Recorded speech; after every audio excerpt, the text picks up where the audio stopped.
Welcome to Prime Factors. This week, William Pitt the Elder, Part 1. Hip, hip! Hip, hip! Hip, hip!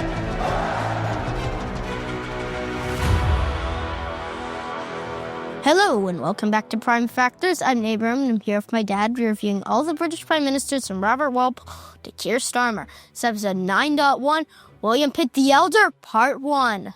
This is exciting. This is big. William Pitt has been a fixture on our podcast since Robert Walpole Part 2. He's always been in the background. Governments tried to court him. Governments tried to push him away. And finally, Abram, he gets his own episode. It's the end of an era. So William Pitt's one of the few prime ministers that we Americans even learn about. He's a brilliant orator. He led Britain to some of its greatest military victories in the 7 Years' War. And then he failed to stop the colonies in their march towards revolution.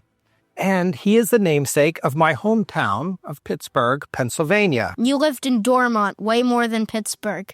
Okay, I never actually lived in Pittsburgh. No. Point being, I grew up around Pittsburgh. I didn't grow up in Pittsburgh. How's that? Yeah. But Pittsburgh is where we are right now. That's where you are right now. You're in a hotel at Station Square, just south across the Monongahela River from downtown. It looks pretty nice. We're going to eat a side of Fort Pitt later. And for our podcast, this is also the beginning of another era. Sam, our fearless editor since episode 1, who has removed so many of our ums and who helped to make this a real podcast, has stepped away. This will be the first episode edited by someone new. I know they're going to do great, but as of when we're recording, I have no idea who it's going to be. And if this episode sounds more amazing than usual, you will have that new editor to thank. But don't get too upset, Sam. If you were ever into editing again, we'd love to have you back. That's nice of you to say, Abram. And don't forget that you can find us on Apple Podcasts, Spotify, YouTube, www.primefactorspodcast.com. So on Facebook and Blue Sky. If you enjoy listening, please like, subscribe, comment, and review. Are you ready, Abram? We're about to start at a pivotal moment for the young William Pitt. Even though we don't get to him until page 8 of our notes. That's not true. I actually changed the script so that we got to him earlier, because I didn't want to not get to Pitt until page 8. That just felt weird. Whoever the new editor is, please keep that in. Or don't. Please! picture this. William Pitt sat uneasily on his green bench in the House of Commons. He tried to hide his nervousness from the friends beside him and the opposition across the floor. He placed his hands in his lap, then to his side, and then in his lap again. The house was crowded, the seating was tight. On this April afternoon in 1736, the cool weather outside seemed to do little to stifle the heat, and frankly the smell of his fellow MPs.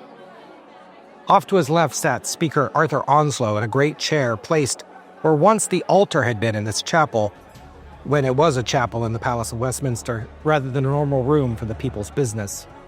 The symbolism was lost on no one, and Arthur ruled the room like a demigod himself, calling on MPs in turn, giving each their moment, even if that moment was often difficult to hear over side conversations. To Arthur's right sat Robert Walpole on the Treasury bench, round-faced and relaxed. For all that Onslow ruled the room, Walpole ruled the government. Member after member rose and spoke, with Onslow calling each one of them in turn. The topic, Abram, was a joyful one. Prince Frederick, remember him? Yes, I remember him. He has kids. Well, he doesn't have kids yet. Prince Frederick was married. The son of King George II now had a wife. The 16-year-old... Was it an arranged marriage? Yes, it was. That means he really doesn't. Well, he still has a wife. Even if it was arranged, Abram, there was real joy to the news. The cycle of kings proceeding through another turn. The future King Frederick was married. A hand fell on William's shoulder. He looked up to a smile from his childhood friend, George Littleton, now a fellow MP and also just as new to the room. George squeezed his shoulder. They were in this together. William Pitt took a deep breath and stood up. The room seemed to grow quieter. In parliamentary procedure, this was like raising your hand. He was asking to speak. Speaker Onslow looked surprised. William Pitt, still a relatively new MP, though he'd been in Parliament now for a year, had never spoken before. Onslow intoned, "The gentleman from Old Sarum." Old Sarum gets a new tiny suit and it's swimming there. Places that once existed but now are somewhat empty. We're gonna all up all the seats and give them to a friendly. Old Sarum gets a new tiny suit and it's swimming there. William Pitt cleared his throat and began to speak. We don't know what he said precisely, because in those days it was not legal to record an MP's speech directly. That was part of parliamentary privilege. But we know what he meant. William Pitt congratulated the prince on his marriage, but he did so in a way that was a condemnation of King George and Robert Walpole's government. When William Pitt admired the young prince's virtues, he used words that everyone in the room knew were insulting to George. When William Pitt spoke of his faith, of his morality, of his statesmanship, every word was carefully crafted to be a knife in the back of Robert Walpole and his government. Walpole, on the Treasury bench, turned beet red.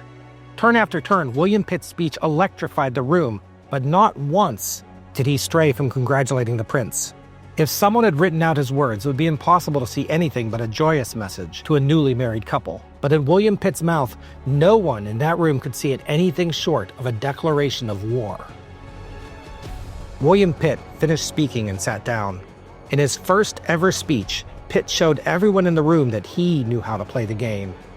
He was going to be punished, of course. Walpole ripped away his military commission a short time later, leaving him unemployed. But don't worry, a very flattered Prince Frederick would not hesitate to add the young order to his household. We're going to end with a poem written to William Pitt by that very same boyhood friend, George Littleton. Quote, "Long had thy virtues marked thee out for fame, far, far superior to a cornet's name. This generous Walpole saw and grieved to find so mean a post disgraced the human mind. The servile standard from the freeborn hand he took and bade thee lead the patriot band." With one speech, William Pitt stood proud as the new, although unofficial, leader of the Patriot Whigs. A child of the Empire. To get to that moment in Pitt's life, we need to backtrack a long way. When William Pitt's life was defined more than any other prime minister we've discussed by the British Empire. His grandfather was the governor of Madras in India in William's youth. Thomas Pitt was the boy that once smuggled out a legendary diamond. We'll talk about that in a bit. The Pitt fortune was made in India. And we can't talk about William Pitt without looking at the two men that shaped him. And to talk about them, you have to talk about India. So let's start there.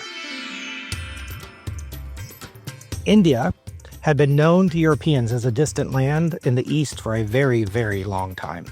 India is mentioned in the Hebrew Bible, in the Book of Esther. The Roman Empire had contact with India, but it wasn't until the 1498 voyage of Vasco da Gama for the Portuguese that any Europeans actually made it there by sea. Had any Europeans even gone there? Yeah, I think so. But they hadn't, made it official. Well, the point was that the overland... they had gone to maybe, Persia and had heard about going a bit further and getting to India or something. Well, that's exactly it. So the Europeans were aware of India through the trade routes, but the trade routes were controlled by Persia. And at this point in our story, of course, remember that the Christians and the Muslims don't exactly get along. Uh-huh. So really, if they wanted to do good trading with India, they needed to find a way there by water. Mm-hmm. And I think you have a very good point, though, that India has been at the crossroads of the world for thousands of years, with trade routes from India to Persia to China. By some metrics at this point in our story, India was the richest country in the world. They had treasure fleets that more than rivaled the European ones, and technology that was at par with both the Western world and the Eastern world. Mm-hmm. There were a lot of challenges. India wasn't really a single country, but a collection of often warring states. And by this point, there was a very constant strain because the Muslim sultanates were sort of pushing in from the West. The Hindu kingdoms had to push back in the East. And it's all oversimplified, but just don't think of it like the Europeans discovered India. The Europeans had known about India for a long time, and were just trying to find a better way to get there. Uh-huh. Europe is going to eventually come to colonize India, but the colonization that's going to happen there is going to be very different than the way it is in the Americas and Australia and pretty much all the other places where we think about colonies. So India is a real country in a very European sense. They didn't have Christianity, they didn't have everything that Europeans cared about, but they did have an awful lot of money. And for the most part, Europe considered them on that level. So they consider India kind of like the Holy Roman Empire of a bunch of tiny little thingies? I bet something like that. Abram, do you know where in India the Portuguese settled first? No. I know they settled. I don't know where. Portuguese captured the city of Goa Oh. on the west coast in 1510, and that was really the start of the European conquest of the area. At that moment, Goa had been controlled by a Muslim Bijapur Sultanate, and it was being contested by the Hindu Vijayanagar Empire just to the east. And the Portuguese actually played them off of each other like a fiddle, using the rivalries between Hindu privateers and the Muslim occupiers in order to basically take control of the city. And the British are going to learn those tricks pretty well. Yeah. The English were slow to respond to the mercantile threat, but they did get there eventually. And they formed the East India Company in 1600, and they set off to do their own voyages to India. Britain's strategy for getting the very, very riches of India out of India and into Britain was by using for-profit companies, sponsored by the Crown. The American colonies, Abram, were actually founded by for-profit companies like the Plymouth Company and the Virginia Company, but they didn't stay for-profit, and they ended up being more colonization ideals. But in India, it never stopped being like a profit motive. And it was just for many, many decades a matter of the British establishing trading posts across India rather than Britain really taking control over India by itself. Oh, yeah. By the time the English arrived, much of the southern and central India was controlled by the Mughal Empire, which was an Islamic kingdom that actually had a lot of Turkish and Persian culture mixed in. And this empire caused a lot of the internal strife that made it easy for Britain to kind of, I don't want to say conquer, but it made it easy for Britain to sort of wedge their way in. There were Muslim elites ruling over a majority Hindu population. So the locals were always happy, at least at some level, for the British to take over, put Hindus in charge, at least ostensibly. The first British trading post was established at a place called Surat on the west coast in 1608. But for our story, we care about the 1639 purchase of a village on the east coast called Madraspatnam. And it's later going to be called Madras, but today it is called Chennai. Have you heard of Chennai? Yes. It's in southern India. It's in southern India. It's in southern India. Okay, is that all you know? That's good. So it's probably easiest to imagine this as like two parallel governments. The Europeans own the trading centers and sometimes warred on each other, but officially the land was leased from Indian governments. The Indian governments also were warring on each other. The two were overlapping, but they were also weirdly separate. And I don't think I can explain India politics well enough for this podcast to get into it in deep. But for the British, just remember profit was the key. Now, fast forward to 1673. I want you, Abram, to picture a 21-year-old merchant adventurer traveling to India for the first time on an East India Company boat. His family isn't wealthy. His father just died, but he's the second son, so he doesn't get a lot of money out of that. If he's going to make something of his life, he's going to have to make something on his own. And that person is Thomas Pitt, William Pitt's grandfather. And although he's traveling on an East India Company ship, he is not the kind of guy that follows the rules. As soon as he arrives in India, he arrived at a place called Balasore in the northeast of the country. He starts signing his own trading deals. He works in competition against the East India Company that he was supposedly working for. How did he do it? I don't know. He must have had some investment money, but I don't really get it. By 1675, Thomas was such a nuisance that the East India Company ordered him to be arrested and returned to London. Oh. But this is amazing. This guy is weird. In his just 1 year in India, he managed to become good friends with the British leader of Balasore. He's a guy named Richard Edwards. The British leader of Bengal, Matthias Vincent. And they were cousins, despite their different last names. So I guess it's possible they introduced to each other.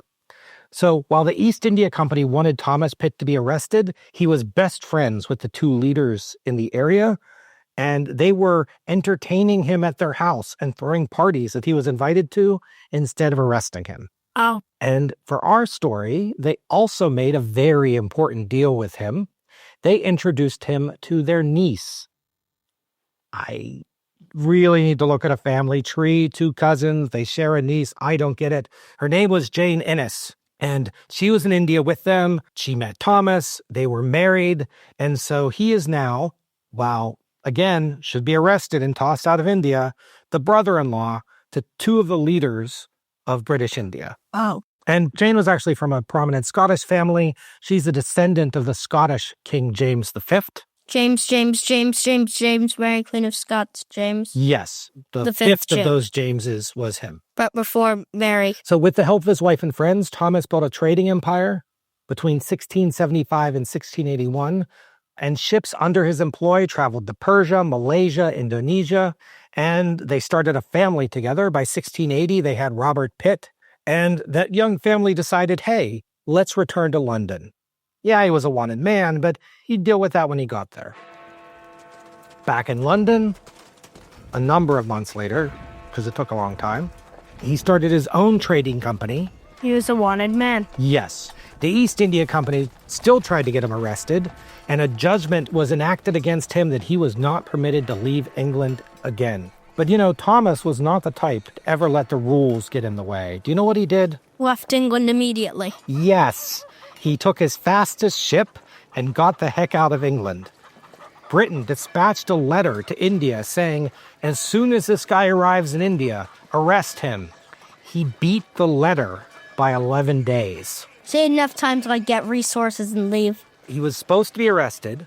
They got a judgment that said he wasn't allowed to leave the country. He immediately jumped on a ship. Britain sent their fastest ships to India after him, and he beat them by 11 days. So yes. And then what happened? Did he get arrested after 11 days? Well, he landed in Balasore, July 6, 1682. He announced he was starting a new company. He hired Portuguese, mixed race, Indian soldiers. He even set himself up in a big house. And he basically spent the next year just staying a little bit ahead of the law and making money. Mm-hmm. Because it didn't seem how much they wanted to arrest him. He kept just escaping, or he kept bribing the right people. He was making a lot of money and just getting away with it. In February 1683, you know what Thomas decided he wanted to do? Go back to London. He went back to London. What? Do you want to guess what happened when he got there? Arrested. He got arrested. Why did he go back? Why? But get this. He was arrested, and so they were going to put him on trial.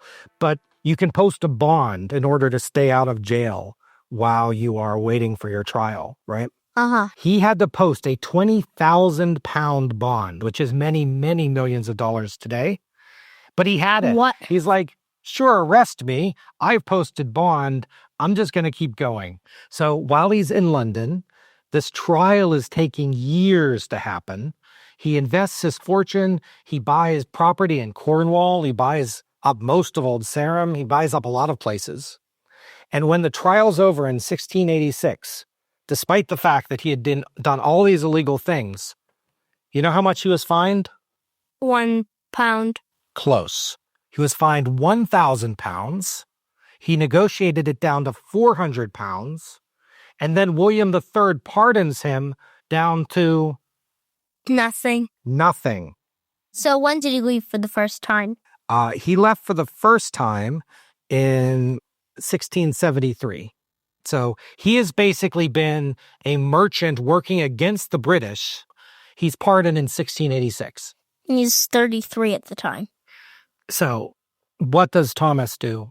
He buys himself a seat in Parliament. Oh. He buys himself Old Sarum. Old Sarum gets a new tiny suit and it's swim there. Places that once exist but now are somewhat empty. We're gonna all the seats and give them to a friendly. Old Sarum gets a new tiny suit and it's swim there. Very good. I think we found the running gag. We'll figure something out. So the point is, he is now living in England. He bought himself a seat in Parliament. He is sitting on a committee that is considering complaints against the East India Company. When the 9 Years' War breaks out in France, he outfits a privateer to go try to sink some ships. He succeeded a little bit, but he only broke even because the ship got sank. He starts an American trading company, and he gets the rights to compete against Hudson Bay around Labrador. But a lot of these activities are going nowhere, right? Thomas is really a man of India. He is really good at India, and doesn't seem to be as successful with some of these other ventures. So in 1693, he gets bored of London. And moves to India. And he goes back to India with his 13-year-old son. Who's a 13-year-old son? That's Robert, who is William's dad. Oh, yeah. So this time, he goes back to India. What do you think happens when he gets there? Arrested. No, because this time the East India Company had given up, and they decided that fighting against Thomas Pitt wasn't worth it. So do you know what they did? Gave him £1 million. They hired him. Oh. And not just hiring him, they made him the governor Of India. of Madras, which was a province of British India. Officially, he was called the president of Fort St. George, but every source calls him the governor of Madras. Can I see a map? Yeah, let me find a map. But remember, this was a British map, and there were still Indian kingdoms underneath. He was only officially responsible for about 200 Europeans and a territory that was only a tenth of a square mile, but he had a political role over about 300,000 local Indian citizens. So this map is about 100 years later. But is it about the same? But it's the same region. So it just gives you an idea of what the territory looked like. Some of the exact details might differ slightly. I'll put this up on our blue sky. But as you can see, Madras is there, which is eventually going to be Chennai. So later historians, Abram, are going to call this the golden age of Madras because of Pitt's government, political savvy, and the fact that he pushed out rival claimants, including another company that called itself East India Company. He also dealt with the locals and waged some wars, and he did some stuff. I don't really know that I would want to call any aspect of the British occupation a golden age, but the point was that he... When did he die then? Or when did he stop? We'll get to when he stopped in a minute, because that's very much part of our story. So this is when Thomas Pitt had his most famous adventure. Now, I kind of think that Thomas Pitt reminds me a little bit of Scrooge McDuck from DuckTales. Do you remember DuckTales? Yeah. And like he had all these adventures. He always stayed ahead of the law. He started all these business ventures. Like he made friends with the king. He's really like this super businessman. And when he was governor, a 400 plus carat diamond was smuggled out of the Kurlur mines by a worker who tried to buy his freedom, but he was killed for his trouble. And the diamond somehow made it into Pitt's hands. So Thomas bought the diamond, and then he smuggled the diamond out of India by hiding it in his son Robert's boot. Like he hollowed out a portion of his son's boot, hid the diamond in the boot, and put his son on a boat back to London. What's the diamond thing called? Well, this is called the Pitt diamond at the time, and it's not going to be called the Pitt diamond forever. In fact, I'll spoil a little bit. It is now one of the crown jewels of, I thought it was. France. Oh. We'll get there. So you'll notice that he had Robert, right, do the dangerous part of actually hiding the diamond in his shoes. Oh, yeah. This whole story might be made up, but the point is that Thomas benefited from his position. He managed to buy the diamond. But wait, why did he have to do it illegally? Why was it bad if it was under his possession? Couldn't he say, it's now legal for me to have it or something? I think the problem is that nobody was exactly sure how he got this diamond. So one of the stories is that he bought it off a merchant who bought it off of a slave. Another story is that somebody looted a Hindu temple somewhere and that they found this gigantic diamond. Like, Thomas didn't really want the truth of how he got the diamond necessarily to get out. And he didn't want the people of India to realize that he had just bought and then extirpated it to London, one of the greatest treasures of India. Like this gigantic diamond that's worth millions and millions and millions of dollars. Once in England, it's going to take years to sell the diamond. Just cutting it and polishing it to be ready for sale is going to take till 1706. And it'll be years later before they can find anybody rich enough to actually buy it. Like, this diamond is so big, you just can't imagine how expensive it is. Back in London, Robert's going to become the local partner to his father in India. He's going to act as his agent and businessman. But the two of them were strained. as Thomas Pitt's going to complain, also a little bit like Scrooge McDuck, that every time that Robert spent even a penny, that Thomas is going to get upset. "Don't let any of my money lie idle or unemployed," he wrote. Money has jobs. Thomas, I'm a little dollar and I work at a shop. I am a nickel and I work Thomas, at the grocery store. I'm a quarter and I work at the local factory. And I'm a dime. I work in a random office a few towns away. you're weird, and I love What? you. I made a song out of it. Can I continue? Oh, yeah. So Thomas also divorced his wife at this time because he heard that she might have been cheating on him, and then he wrote, quote, "I make no distinction between women that are reputed ill and such that are actually so." That doesn't really seem fair to me. And actually, Thomas, honestly, he's this adventure-y, money-making guy, but I don't think he's a nice guy. No.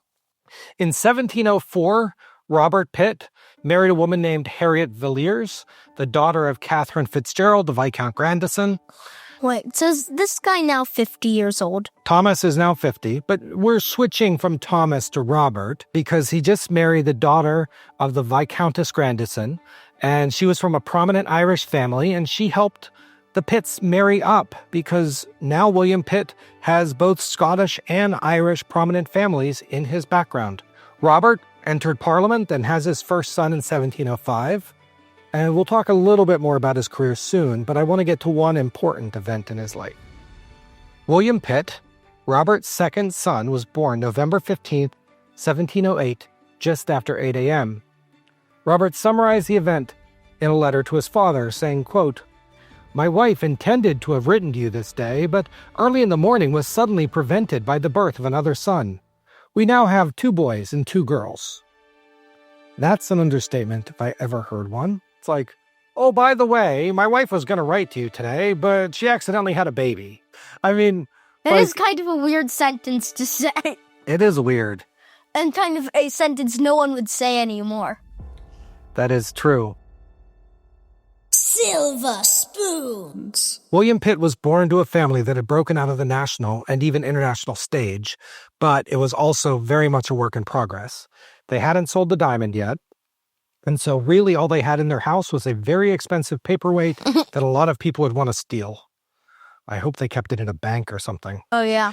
Both his father and grandfather at this point had been MPs, and the family owned the seat at Old Sarum, so often considered, as you know, the most corrupt seat in Britain, which we've written a song about. Old Sarum got a new tenny, so done a shit places that once existed now are somewhat empty. We can all of all the seats and give them to a friendly. Old Sarum got a new tenny, so done a shit there.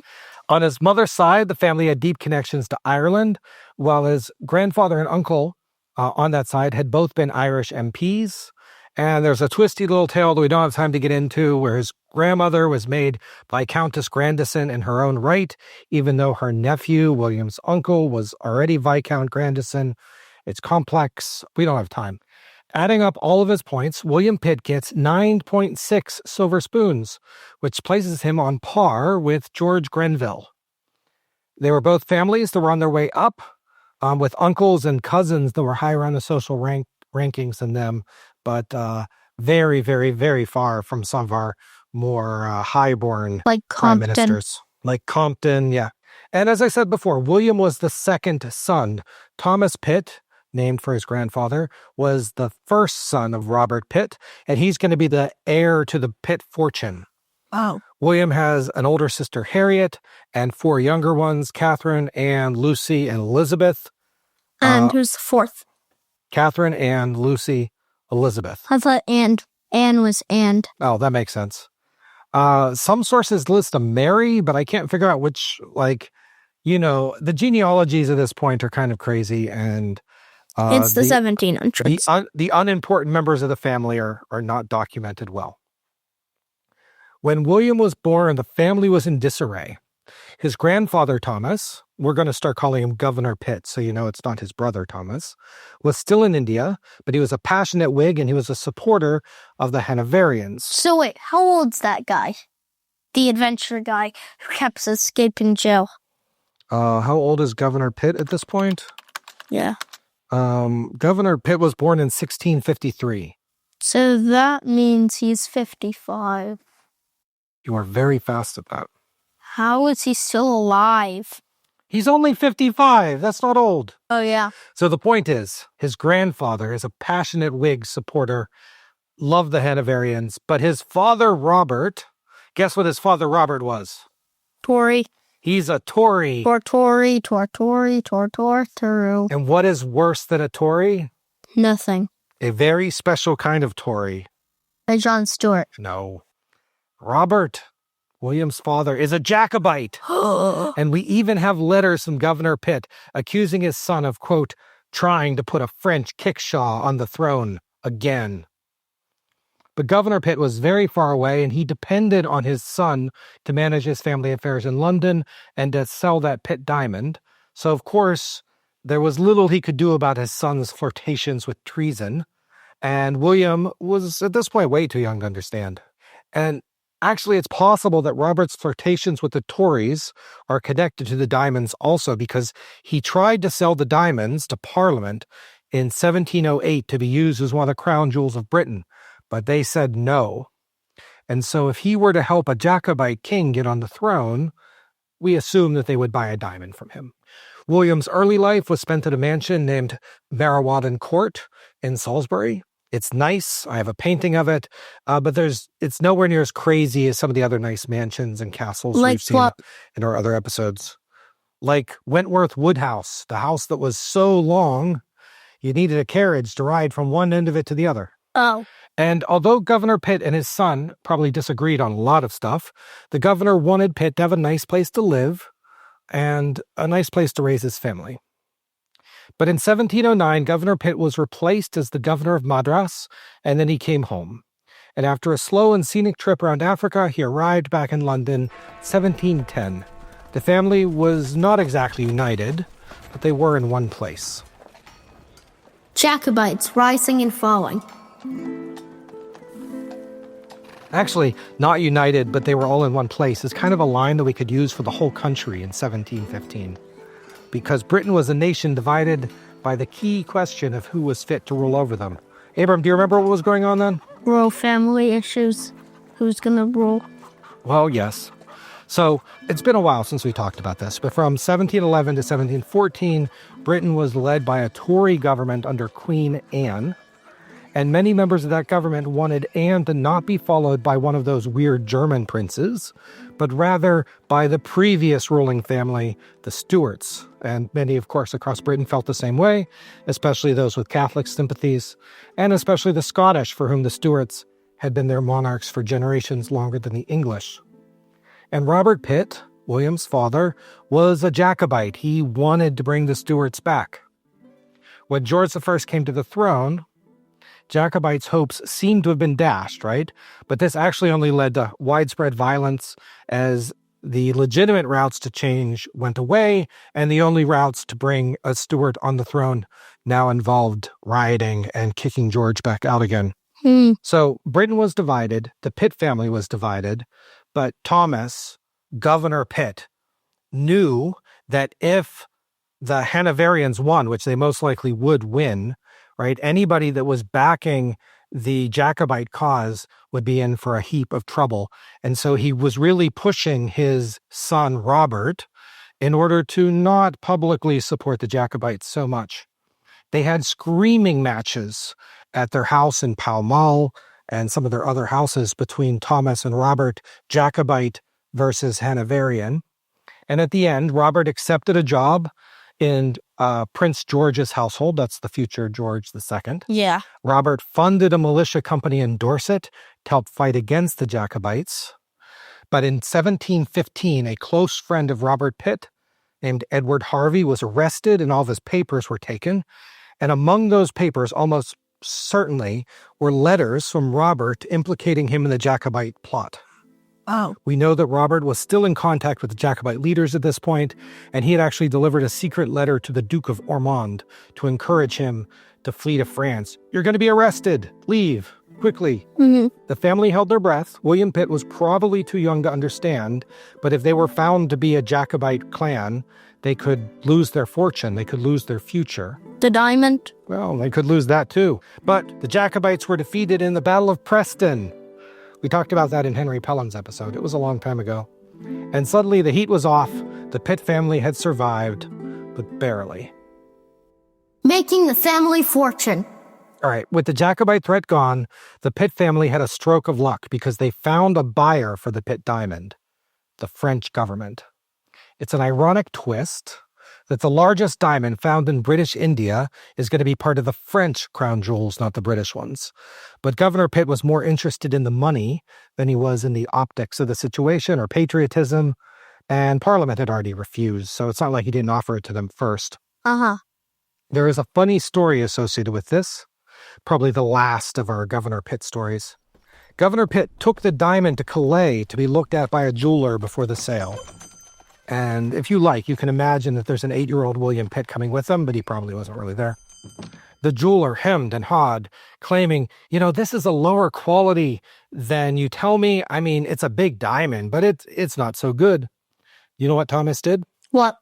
Thomas told the jeweler that he would be able to see that gem a bit more clearly if he looked in the light by the window. So the jeweler picks up the diamond, walks over to the window, and there he found a small pouch filled with coins. He pocketed the money. He returned to Thomas and agreed that yes, in fact, the light was a lot better by the window, and the diamond looks a lot better now. There were just a bit more money. It was a bribe. It might not even be true. The British might be attempting to discredit the diamond later because it's going to be a part of the French crown jewels, but it does seem like something Governor Pitt would do. Yeah. In 1715, the diamond was officially sold to the Duke of Orleans, who was the regent to the King of France, who at the time was only 7 years old. Who was King of France in 1717? Do you know? Louis the 15th. I think that's true. Yep. I keep asking you because I keep expecting you not to know, but you always know. Louis the 15th. How do you do this? I don't know who's King of France in 1051. Well, that's good. You don't know something. The point is, the Duke of Orleans buys the diamond for 135,000 pounds. Like a king's ransom. Many millions of dollars today. Now, the Duke will end up stiffing Thomas on a little bit of it. And depending on which source you read, either Thomas only got paid for 80% or only got paid for 30%, and I don't know. But the point is, it's still a massive profit. Yeah. And all this time, Thomas, Governor Pitt, was appointed the governor of Jamaica. So he's back to being a governor. Yes, but he never actually made it to Jamaica because he wanted to spend time closing the sale of his diamond. And then he died. So he, after a year of being governor of Jamaica, but not actually going to Jamaica, they eventually just appointed someone else. Oh. But I thought it was kind of cool that he almost governed a territory in both the West and the East Indies. Mm-hmm. So I don't want to go into tremendous detail because William was the second son of Robert Pitt, and he's not actually going to get any of that money. But Governor Pitt's going to invest it all very quickly. He's going to buy even more property, and he's going to pay for the young William Pitt's education, because in 1719, at age 10, William Pitt joined all those other high-ranking children we've talked about by both him and his brother being enrolled in Eton. Life at Eton. So almost all the prime ministers, most that we've covered so far, have attended Eton. It was the boarding school for the elites, but it was also a difficult place, filled with social stratification and bullying. It was a difficult place to go, and this was a really bad period for children there. Why? Because the staff ignored the bullying. Why did they ignore it? I don't know. They just considered it part of the culture. Oh. So surviving and thriving in that type of environment was not something that everyone did, and quite frankly, William Pitt didn't really do well. Some historians today claim that the intense stress of the school contributed to his illnesses and gout that he would suffer from the rest of his life. But honestly, both his father and his grandfather had similar illnesses, so it's more likely to be hereditary than stress. It's not all bad for young William, though. He met his lifelong best friend. Maybe not lifelong, I didn't check. Maybe they fought later. George Littleton. That's who he saw earlier. He wrote him that poem. He sat next to him in our picture this. Oh, yeah. He's also going to meet Henry Fox. He's the fox. Well, we've seen Henry Fox a bunch of times before, but... And we always tell that he's the fox. Yeah, but there's actually going to be a lot of animosity between the Fox and the Pitt families. But actually, most of that's going to be in William Pitt the Younger's episode, because Henry Fox's son becomes William Pitt's son's greatest enemy. Oh. We'll get there later. On some weekends, William would go with Governor Pitt, his grandfather, along with his, quote, comrogues. Governor Pitt called his gaggle of friends his comrogues and takes them to his estate for a very long extended playdates at Swallowfield. Governor Pitt and William's father, Robert, are increasingly not going to get along, but Governor Pitt always seems to like his grandson. They always have a great time, and it seems like his grandson is taking more after his grandfather than he did his father.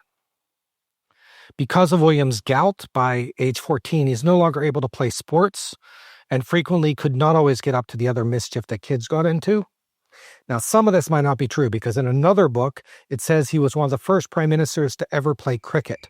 But William Pitt would study, sometimes to excess, just to work through the boredom. Maybe he played cricket when he was like 10. Maybe. I think William exaggerated some of this a bit when he told this later in life, but he was a studious kid. He didn't enjoy sports, and I think we would just call him a bit nerdy today. I like nerds. Do you like nerds, Abram? The candy, yep. Well, I'm a nerd, so... You're a candy? You're a candy. You're a candy.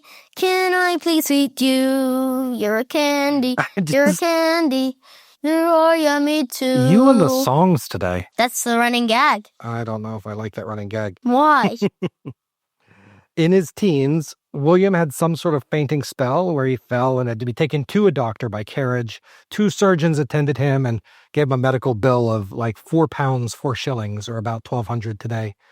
He made a full recovery, but William Pitt's actually going to be pretty sickly throughout his entire life.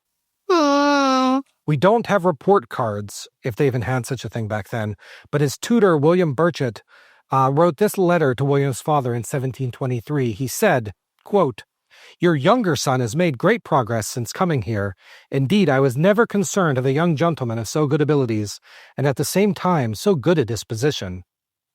In contrast, Burchett had nothing good to say about William's older brother, Thomas. He was the opposite of William. He wasn't studious, he struggled to keep up in school, and he wasn't always a good behavior person. But in April 1726, William Pitt received word that his grandfather, Governor Pitt, had passed away. How old was he? 1726. 73? William Pitt graduated from Eton a few months later, not really knowing what to do with his life. He gave himself 6 months' break before entering Trinity College in Oxford. His father wanted him to join the church, but William was quickly developing other ideas. College days. With his father as head of the family and inheritor of his grandfather's fortune, William's financial situation seemed to have changed drastically. His father and grandfather had invested in the South Sea Company, and remember what happened to them? It crashed. But that was Robert Walpole's episode. I've not been able to see how much money they lost, but the family fortune became less liquid at this point. They had plenty of property. And more gas. But no cash. What happened to their cash? William struggled to pay for school. His father lorded over every cent and challenged every expense. Even as other students at Oxford are hiring their own servants, William struggled to pay his laundry bill. It's like his dad saying, "Can't you just wear those pants again? They hardly smell at all." That's funny. I'm making a joke of it, but we'll see in letters at the time that William Pitt seemed actively afraid of his father. He wrote, quote, "I am ashamed to send you the following account without first making great apologies for not executing your commands sooner." Those commands, by the way, were to spend less money. Spend less money! Just like at Eton, William Pitt was a studious person who suffered tremendously from gout and other ailments. William's father was also suffering, and he spent a significant amount of time at Bath. And actually, in May 1727, he died. His father? Yep. So both now, his father and his grandfather died. How old was his father? Oh, he died in 1727. Tell me when he was born, I'll calculate. Robert Pitt was born in 1680. So he's 47.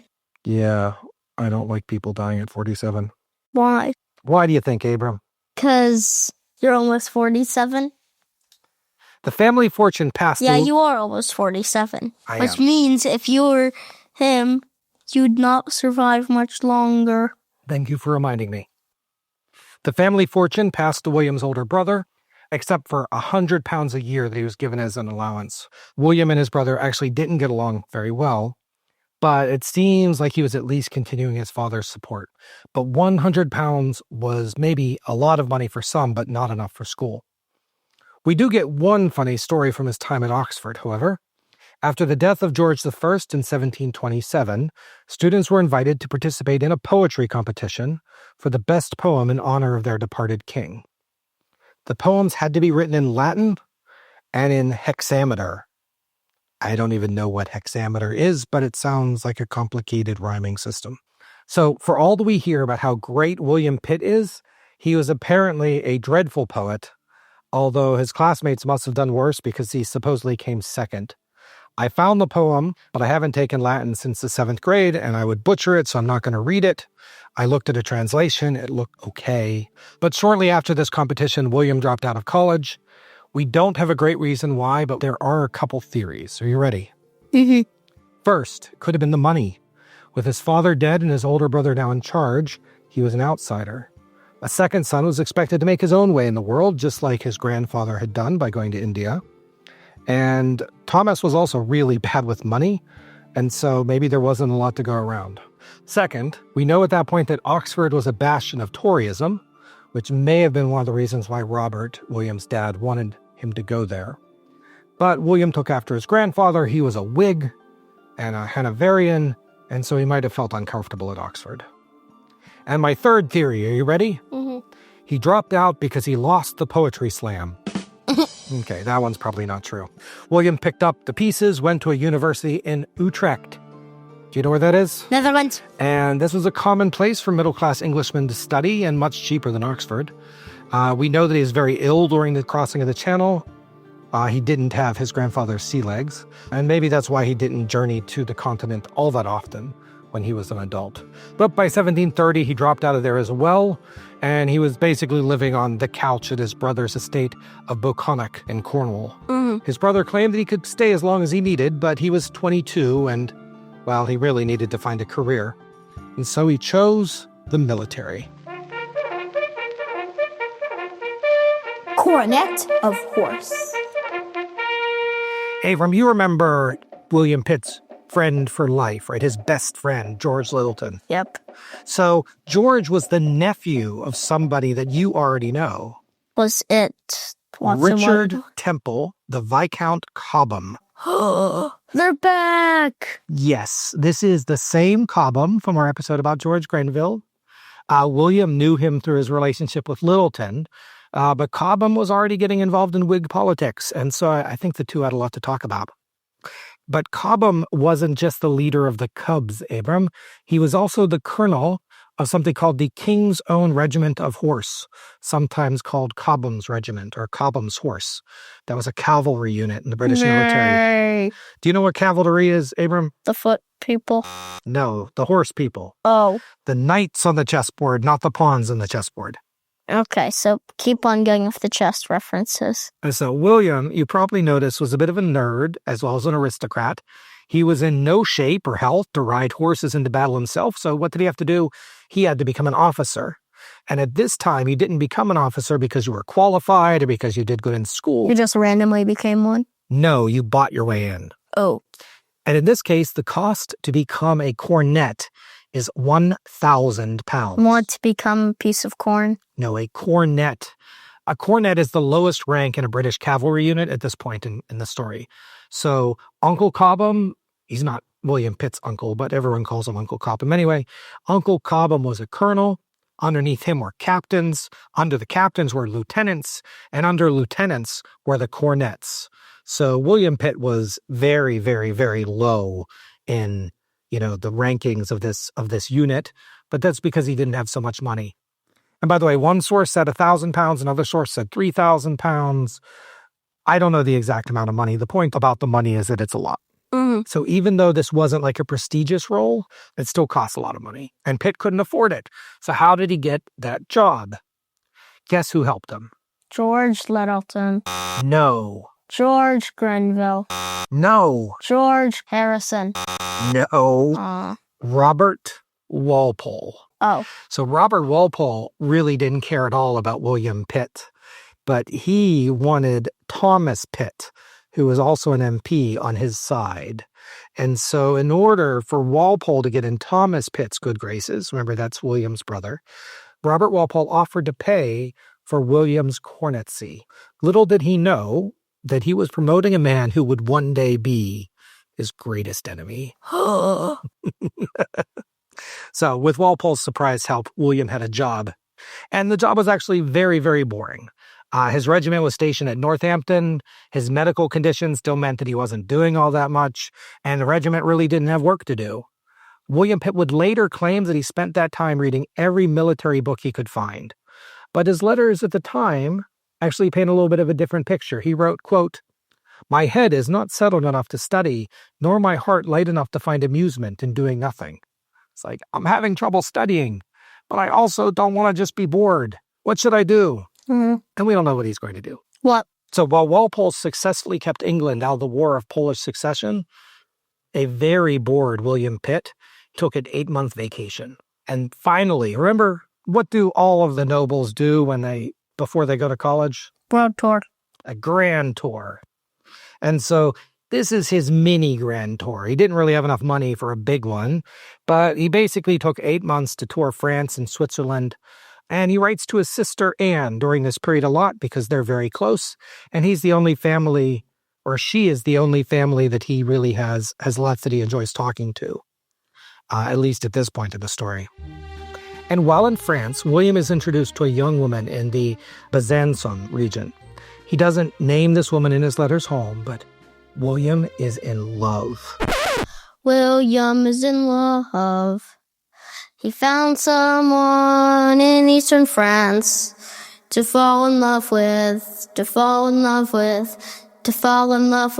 in eastern France. Abram, I like your songs. Yeah. But you go on a little bit too long. Hey, the walrus is coming after you. I'm sure the walrus is. Is it really in eastern France? Yeah. I should trust you on this.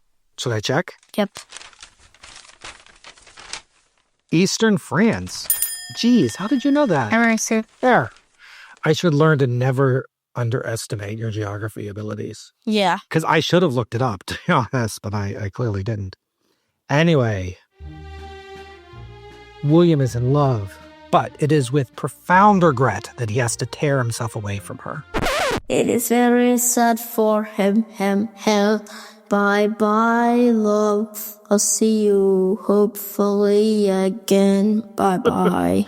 That was funny for a while. Why did it stop being funny? Sometimes a joke works for 1 round. It doesn't work for 4. How dare you insult my jokes? All right, William Pitt writes to his sister, and he always writes in French at this point because he's practicing his French. And I'm not going to read the French, but he writes to his sister with some regret that, quote, "She has neither title nor grand name to impress, and that's the devil." If only she was rich, then he could marry her, but he can't marry her. Doesn't matter how much he loves her. Kind of sucks. Mm-hmm.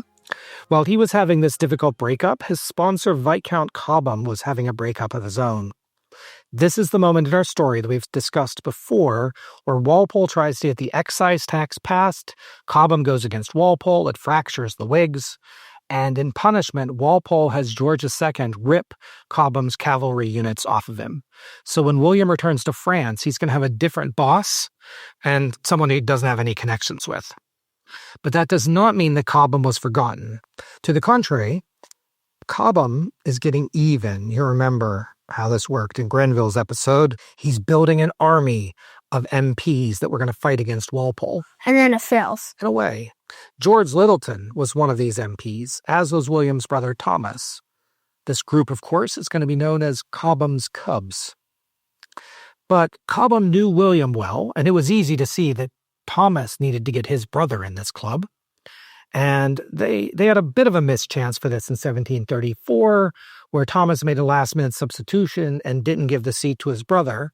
But in February 1735, William Pitt was officially the MP from Old Sarum. Chatham got a new tiny suit on his belt early. So William Pitt is still technically in the military, but he's now also a cub. And I guess they allowed military people to go attend Parliament when they weren't otherwise occupied. So that's what he did. And so this is pretty much where I picture this takes place at the beginning of our episode. 1 year after taking his seat for the first time, Pitt finally gives his first speech in Parliament, and that is the very famous speech where he is theoretically complimenting Prince Frederick on his marriage, but he's in fact ripping Walpole and Walpole's government and George II, ripping them apart in the nicest possible words you could ever use. And Walpole is quoted after this as simply saying, quote, "We must muzzle this terrible cornet of horse." It's sad that none of the 502 horses are involved. No, those horses belong to Rockingham. He's like 5. That's like 20 plus years in the future from this point in the story. Yeah. So just like Walpole removed Cobham's command of the regiment, Walpole removed Pitt's cornetcy. And just like that, there goes his military career. There down the drain, down the drain, there it goes. Right. Just like that, William Pitt was unemployed, but fortunately, he made a bunch of new friends. The prince and the commoner. One of these new friends was Prince Frederick, the next in line to the British throne. Being friends with the future king, that's a good friend to have. But as you remember, Frederick and King George hated each other. Frederick had been exiled to Hanover as a boy and had never forgiven his father. And no sooner did he arrive in England in 1728 than Frederick turned against George and against Robert Walpole and against their government. And under his wing, the opposition Whigs were supported and encouraged. And because he was the crown prince, nobody could see supporting him as being against the monarchy itself, right? He could create a safe space for opposition because he would be king someday. Yeah. By 1737, the relationship between Frederick and his parents was dangerously toxic. When his wife, Princess Augusta, became pregnant, Frederick tried to hide it as long as he could. He lied about her due date. And when she went into labor unexpectedly in July 1737, he forced his wife out into a carriage so that she could deliver the child away from her future grandparents. It was crazy and dangerous to take a woman in labor onto the bumpy London cobblestones, but he did. And it's even more dangerous because the kid would potentially be right next in line for the throne after Frederick. So King George was so incredibly angry that he actually kicked Frederick out of the Palace of St. James. He was forced to move into a smaller mansion, right? It's not super mansion, it's only really big mansion. And you've heard of that. That's called Leicester House. Oh, yeah. But when setting up his new household in exile across London, Frederick, he thought back to that dashing young parliamentarian that praised him so well. And so William Pitt was made a groom of the bedchamber for the prince, someone that theoretically helps him get dressed and things. Although how often he needed to do that is a little bit unclear. And his good friend George Littleton became the prince's private secretary. This gave Pitt tremendous access and very personal access to the prince, so much so that even his mentor, Lord Cobham, feared that Pitt could be a bit of a loose cannon. Let me quote a story. The Prince of Wales and Mr. Pitt were walking in the gardens of Stowe apart from the general company. They were engaged in earnest conversation when Lord Cobham expressed his apprehension to one of his guests that Mr. Pitt would draw the prince into some measure of which his lordship disapproved. The gentleman observed that the tete-a-tete could not be of long duration. "Sir," said Lord Cobham with eagerness, "you don't know Mr. Pitt's talent of insinuation. In a very short quarter of an hour, he can persuade anyone of anything." Whoa. Dun, dun, dun. But while William Pitt was siding with Prince Frederick, his sister Anne Pitt was actually working for the enemy. She was a maid of honor to George II's wife. And although William and his sister were on opposite sides of the royal family, they remained close. There was a push to try to keep them apart so that William couldn't spill the beans about Prince Frederick to Anne, or that Anne couldn't spill the beans about Queen Caroline and George II to William. And it was suggested that they shouldn't even send letters to each other.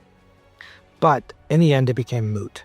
Queen Caroline died that November, and now it was Anne's turn to crash on her brother's couch at Pall Mall. It was a small thing, but remember that the political battles of Whig versus Tory, Walpole Whig versus Patriot Whig, and Hanoverian versus Jacobite, they divided families.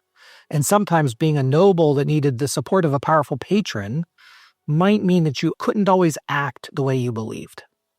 So one example of this for Pitt was in February 1738. Robert Walpole put in a bill to increase the number of standing British troops from 12,000 to 18,000 to offset the increasing war footing across the Channel.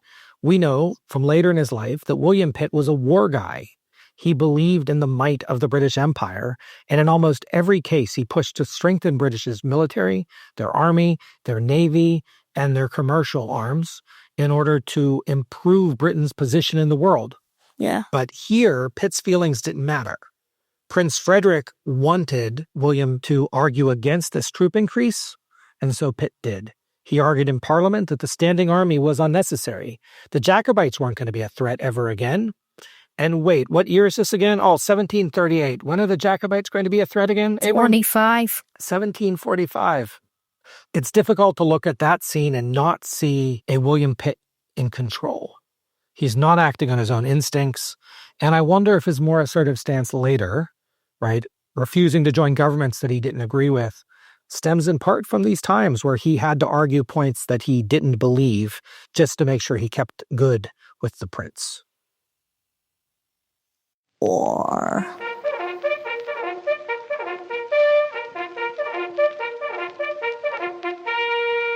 So I don't think I need to remind Abram, or maybe even our listeners, about the War of Jenkins' Ear. Spanish privateers were boarding British ships and supposedly looking for smuggling, and they would rough up British sailors.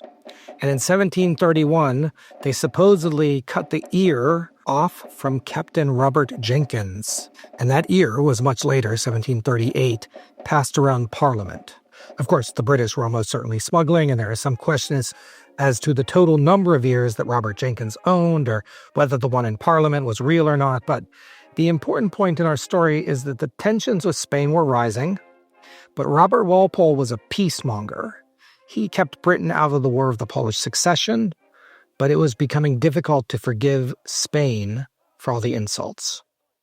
Pitt, more on brand this time, argued for war. Yeah. No official records exist of his speech, but one chronicler of Parliament was able to give what I hope is a good summary. Are you ready?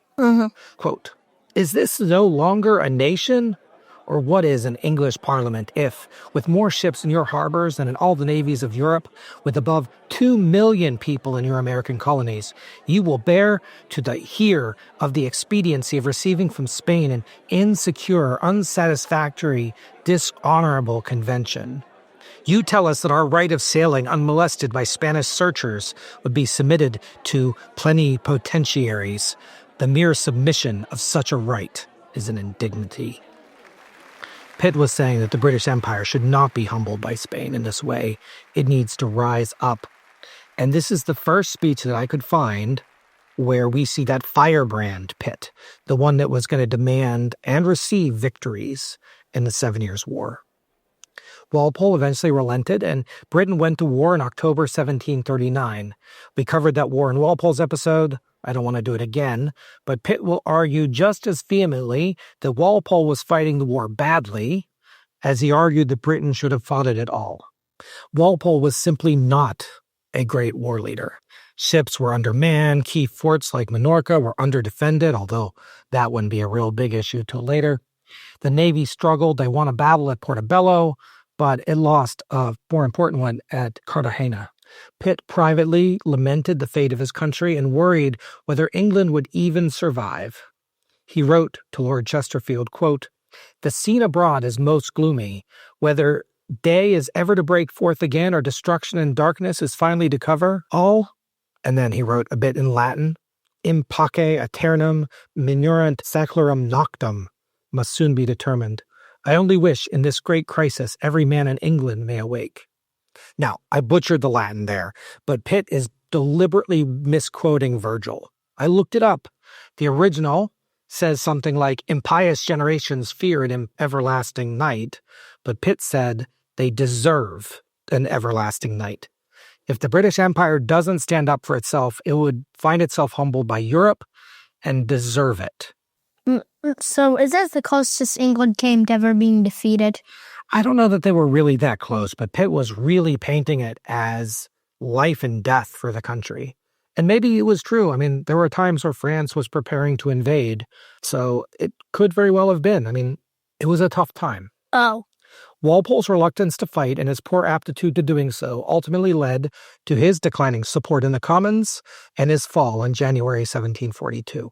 A man of the people. With the fall of Robert Walpole, things initially continued much as they had been. While the Patriot Whigs hoped that his fall would be their rise, instead, who came next? Compton. Right. But who was really prime minister? Carteret.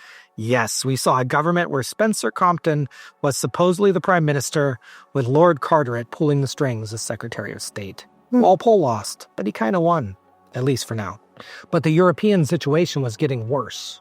It wasn't just about Spanish ears anymore, but the Holy Roman Emperor Charles VI died, and that led to a massive scramble as Britain backed Maria Theresa, Charles's daughter, for the throne, while France and Spain pushed for somebody named Charles Albert of Bavaria.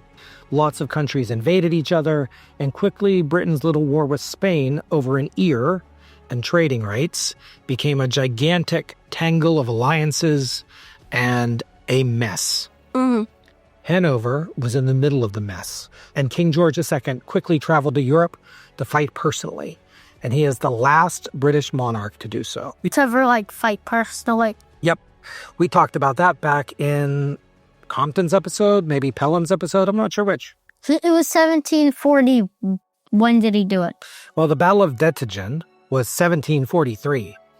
So that was either during Compton or Pelham. Yes, but with the royal family in Hanover fighting an unpopular war, the mood in Britain turned against those in power. Parliament wanted to keep British money away from what they saw as a Hanoverian war, even when the king demanded that they fight it. So the mood soured on those in power. William Pitt loved to play to the crowds, and he played Parliament like a fiddle. Oh, yeah. You know, Pitt always had a flair for the dramatic. During the period that Walpole had fired him from his cornet role, he had taken to traveling around London in a cheap one-seater carriage so that anyone that cared to see would see how much Walpole's corruption had affected him, how poor he was now that Walpole made him lose his job. He also frequently attended Parliament while on crutches or with his foot wrapped in bandages because of his gout, a signal that despite his near-constant pain, he was a patriot first and would do his duty in Parliament. Of course, a lot of his detractors think that he kind of was faking it. I mean, he really did have gout, but maybe he was playing up his illness to score points. And honestly, knowing William Pitt, I think it's possible. He had a flair for the dramatic. Oh, yeah. This man of the people persona continued. Horace Walpole accused William Pitt of, quote, inciting the dregs of society to insult their superiors. Basically giving them an avenue for their displeasure with the king. Okay, so they're upset with the king, and now they have a street named after them. Good. That's good enough. But it was not only the common people that admired William Pitt. Sarah Churchill, one of the most important and wealthiest women of the era, made no secret of her admiration of Pitt. And guess what? What? Primetime has a special on her that's on their Patreon feed. So I recommend you check that out. And when she died in 1744, she bequeathed Pitt a fortune, 10,000 pounds, many millions of dollars today, as a thank you. How many pounds today? I don't know. I didn't do all the calculations. Well, the problem is that I've been using a different inflation calculator, and I'm realizing that inflation calculators for the 1700s to today, there's like 3 different ways to calculate it. And so that could have been like 5 million or 100 million, depending on which calculator you use. So that means it's hard for me to be happy giving any numbers when the data just might be wrong. The point was that she wrote that money in her will was an acknowledgement of the noble defense he had made for the support of the laws of England and to prevent the ruin of his country. Oh. William Pitt would never be poor again, and he'd never have to rely on his brother or the prince or Lord Cobham or anyone else for his livelihood. She and many others felt that Pitt was just what the country needed to keep Britain on the right path. So it was, of course, frustrating that George II kept denying him a place in government. Even when the short-lived Spencer-Compton, the Wilmington government closed and Henry Pelham's began, William Pitt was still locked out. Henry Pelham wanted to build a broad-bottomed approach to government. He wanted to select people based on their abilities, not on their connections. And even though he knew that William Pitt was one of the greatest speakers of his age, George II didn't want Pitt in government. But Henry Pelham had a plan to get Pitt in. What is it? Outsider, no more. With Pelham in government, the new prime minister began mending bridges with the opposition, but always behind the scenes. None of Lord Cobham's cubs had roles in Pelham's first government, and Pelham was stymied because Lord Carteret was still Secretary of State, and quite frankly, the king was still listening to him. But Pelham wasn't satisfied with being another prime minister in name only, like Spencer-Compton was. He dreamed of a British government where the best men could take part, just so long as they were men and Whigs and mostly agreed with him. But still, it was better than Walpole, right? It's better than who's going to pay me the most. Oh, yeah. So this is probably why we gave Henry Pelham, I think, our highest score so far. Mm-hmm. Eager-eared listeners will notice that we're about to hit the Jacobite Rebellion of 1745. What did William Pitt do in that rebellion? Abram, what do you think? Fight! No! Try again. Run away! No! Try again. Panic! No. 3 losses. I am sorry. You get no points, Abram. He did nothing. Despite everything we know about Pitt's military genius, he did not have any significant role in the debates, in the revolts, and unlike several other prime ministers, he didn't even have a role in a county militia that he would use to lead or to fight. But let's just remember, Pitt was out of office. He had almost no control. He had no official roles. So how could he really have much to do? He wouldn't. But although Pitt wasn't involved in the revolt, it was one more proof for Henry Pelham that he needed to build a government of the best people now, and that Lord Carteret, who kept trying to hold control, was more focused on European politics than British politics. Mm-hmm. The king refused, of course, but Henry Pelham seized control of the situation by doing one thing that nobody expected. Leaving. He resigned. The king, desperate to build a replacement government, put William Pulteney at the head, but it failed. How long did it last? Like 2 days. 2 days, yes. So for Henry Pelham to come back, George II agreed to all of his demands. First and foremost, he would be allowed to select the best people in Britain for his government. Pitt's old friend, George Littleton, was made a Lord of the Treasury. George Grenville became a Lord of the Admiralty. Other Cobham cubs got roles. But bringing in William Pitt was almost a bridge too far. George II did not forgive Pitt for siding with his son. He didn't forgive Pitt for putting the needs of England above those of Hanover. He didn't forgive Pitt for being a perpetual pain in his butt. But Henry Pelham really wanted Pitt. He wanted him to be Secretary at War, but George II said no. The most George would agree to was a minor role as Vice Treasurer of Ireland, and Pitt's biographers aren't even sure whether he ever turned up to do that job or whether it was vetoed. There seems to be a little ambiguity on that point. But Henry Pelham was persistent, and fortunately or unfortunately, a guy named Thomas Whittington died. He was paymaster of the forces, a role that put him in charge of military pay, amongst other things. And with an open slot, Henry Pelham tried again. And this time, George II agreed. William Pitt is the new paymaster. It wasn't a huge job, but for the first time, William Pitt was not on the outside looking in. William Pitt had made it. And after years in opposition, crying about how poorly the government was executing the war and everything else, it was finally William Pitt's turn to prove that he was the man that Britain thought he was.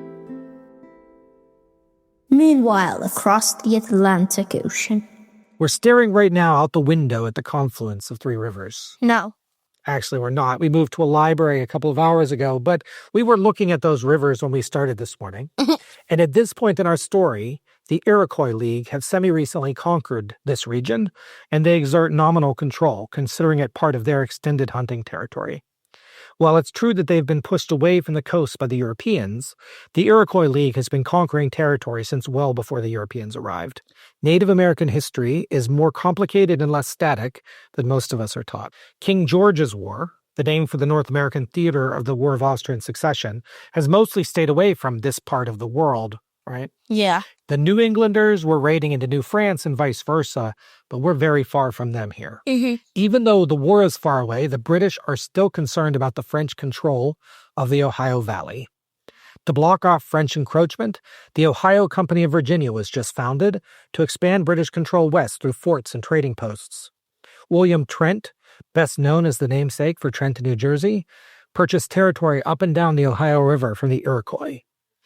And actually, William has a great spot for a trading post in mind, one with convenient access to not one, not two, but 3 rivers. Oh. One that Abram and I are looking at right now. Or at least 4. And most importantly for our story, the one that will shape both Britain and William Pitt in the years to come. And that's where we end it this week.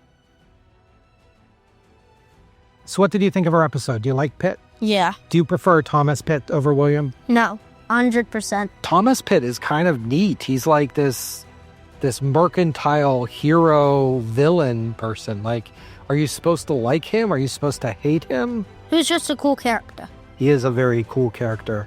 And I think William Pitt's going to be a cool character too. Say goodbye, Abram. Good evening. Bibliography. This was a really fun episode to put together, and Abram and I had a lot of fun in Pittsburgh recording it. There's just so much information about Pitt and just so many awesome places to go. We went to the Fort Pitt Museum. We went up Mount Washington. It was a really great couple of days. I want to thank the Sheraton Hotel in Station Square for the great view and for letting us stay a little bit longer to try to finish our recording. We actually didn't finish, and so I would also like to thank the Carnegie Library of Pittsburgh, downtown, for giving us a room where we could finish recording our podcast in, well, relative peace and quiet. This week, our primary sources are Pitt the Elder, Man of War, by Edward Pierce, written in 2010, and The Life of William Pitt, Earl of Chatham, by Basil Williams, written in 1913. That's a 2-volume set, but I can only find the first volume. But fortunately, that's all I needed for this episode, where we're still in relatively early in William Pitt's life. I also used 2 other books for supplementary material, Pitt the Elder by Jeremy Black, written in 1992, and William Pitt, Earl of Chatham and the Growth and Division of the British Empire by Walford David Green, written in 1901. Next time should be a special episode. Fingers crossed that I get that sorted out in time.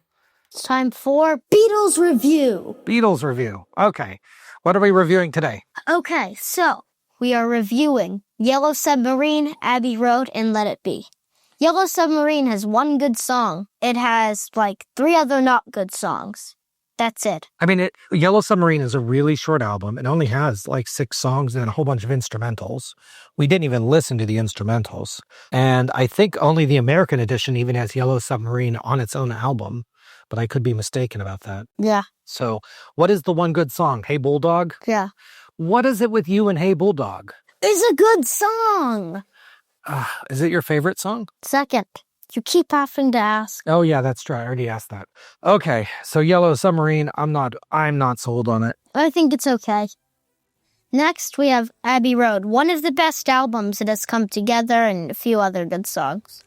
Well, and Here Comes the Sun. I think Abbey Road is probably their best album. I think it's the second best, after Revolver. Yeah, I can get that. I really think it has just such a great collection, and then the medley is cool. It all really comes together in a way that I don't think all the other albums did. What's next? Let It Be. Let It Be. Well, it's weird, because that one, it's weird. I like it, but it's not very good. It's better than Yellow Submarine, but it's not that good. It has Let It Be and Get Back. Oh, and I Me Mine. That's about it. Yeah, that's true. I mean, I thought it was good, but I mean... It's good, but not, like, very good like Abbey Road. Yeah, I agree. I think Abbey Road is really, like, pinnacle Beatles, honestly. And we didn't talk about the rest of the White Album last time, right? Yeah, the rest of it was okay. Number 9 exists. Yeah. It's basically... It sounds like they're experimenting with new recording technology, Yes. but decide to put it on an album. Yeah, and honestly, I just think some of it just gets a little bit too artsy. But if too... it's backwards, it's turn me on, Deadman. Turn me on, Deadman. You're weird. Yeah,